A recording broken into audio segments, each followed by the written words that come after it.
We'll find the volume of the solid formed by rotating a region about the line x equals 1. First, let's visualize our region. We have a region bounded by y equals x, the x-axis, or y equals 0, and the vertical lines x equals 2 and x equals 4. We're rotating this region about the line x equals 1. Here's our axis of rotation. For the washer method, we need to find the outer and inner radii at each point.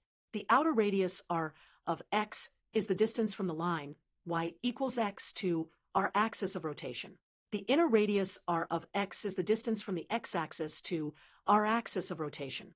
The washer method uses this formula.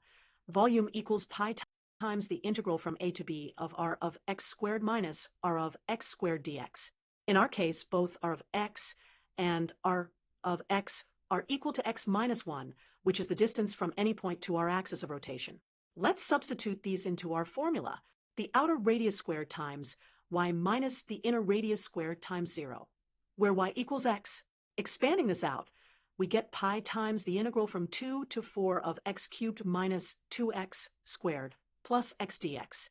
Integrating term by term, we get pi times x to the fourth over 4 minus 2x cubed over 3 plus x squared over 2, evaluated from 2 to 4.